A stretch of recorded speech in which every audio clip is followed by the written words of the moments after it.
تاریکیوں سے روشنی کی طرف آپ کا رہبر نور علم میڈیا، لائک اور سبسکرائب کیجیے۔ نحمده ونصلي على رسوله الكريم، اما بعد، فاعوذ باللہ من الشیطان الرجیم، بسم اللہ الرحمن الرحیم۔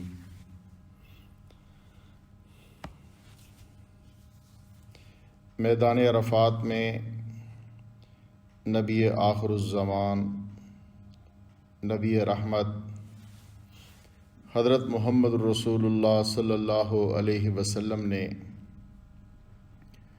9 ذی الحجہ 10 ہجری 7 مارچ 632 عیسوی کو آخری خطبہ ارشاد فرمایا، حج کا خطبہ دیا۔ میں آپ کے سامنے اس خطبے کے اہم نکات جو ہیں ان کو دہرانا چاہتا ہوں، کیونکہ ہمارے نبی صلی اللہ علیہ وسلم نے فرمایا تھا، میری ان باتوں کو دوسروں تک پہنچا دو۔ حضور صلی اللہ علیہ وسلم نے فرمایا، اے لوگو سنو، مجھے نہیں لگتا کہ اگلے سال میں تمہارے درمیان موجود ہوں گا۔ میری باتوں کو بہت غور سے سنو اور ان کو ان لوگوں تک پہنچاؤ جو یہاں نہیں پہنچ سکے۔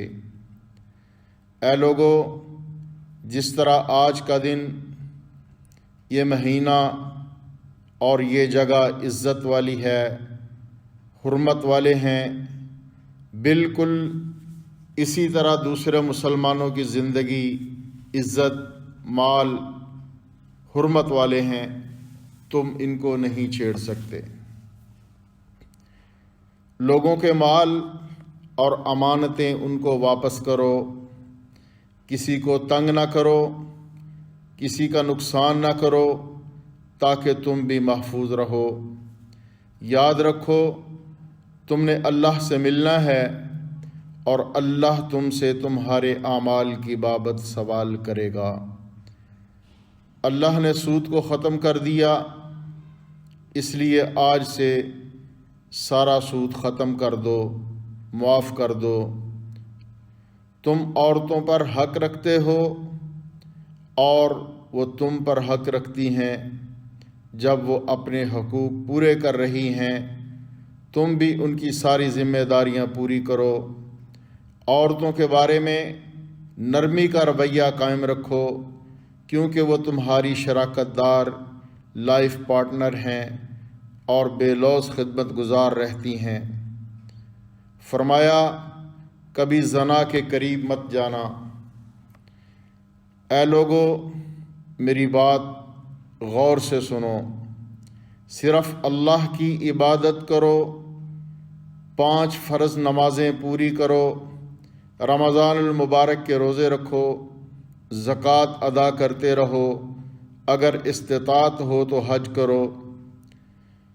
زبان کی بنیاد پر، رنگ و نسل کی بنیاد پر تعصب میں مت پڑ جانا، کسی کالے کو گورے پر، گورے کو کالے پر، عربی کو اجمی پر، اجمی کو عربی پر کوئی فوقیت حاصل نہیں ہے۔ ہر مسلمان دوسرے مسلمان کا بھائی ہے۔ تم سب اللہ کی نظر میں برابر ہو۔ تم میں بہتر وہ ہے جو تقوی والا ہے۔ برتری صرف تقوی والے کی ہوتی ہے۔ اللہ رب العزت کے ہاں تقوی والا جو ہے وہ پسندیدہ ہے۔ یاد رکھو، تم ایک دن اللہ کے سامنے اپنے اعمال کی جواب دہی کے لیے حاضر ہوں گے۔ خبردار رہو، میرے بعد گمراہ نہ ہو جانا۔ یاد رکھنا، میرے بعد کوئی نبی نہیں، نہ کوئی نیا دین ہے۔ میں آخری نبی ہوں اور یہ آخری دین ہے۔ میری باتیں اچھی طرح سمجھ لو۔ میں تمہارے لیے 2 چیزیں چھوڑ کے جا رہا ہوں، اللہ کی کتاب اور میری سنت۔ اگر تم نے ان کی پیروی کی تو کبھی گمراہ نہیں ہوگے۔ سنو، تم لوگ جو موجود ہو اس بات کو دوسرے لوگوں تک پہنچا دو اور پھر اگلے لوگوں تک وہ پہنچائیں، اور یہ ممکن ہے کہ بعد والے میری بات کو پہلے والوں سے زیادہ بہتر سمجھیں اور عمل کر سکیں۔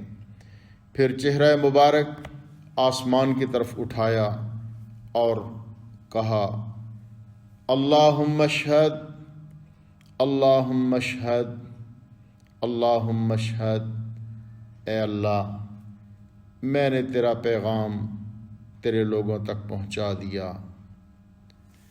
تو دوستو، سرکار دو عالم صلی اللہ علیہ وسلم کا یہ پیغام ہم اپنا حفظ جان بنائیں اور اس مبارک پیغام کو آنے والی نسلوں تک پہنچائیں کہ ہمارے پیارے آقا حضرت محمد مصطفیٰ احمد مجتبیٰ صلی اللہ علیہ وسلم ہمیں کیا پیغام دے کر گئے، آپ نے کیا آخری خطبہ ارشاد فرمایا، اس بات کو سمجھیں اور اس پر عمل کرنے کی کوشش کریں۔ اللہ رب العالمین ہم سب کو عمل کرنے کی توفیق عطا باریکیوں سے فرمائے، روشنی کی طرف آمین آپ ثم کا رہبر آمین۔ نور علم میڈیا، لائک اور سبسکرائب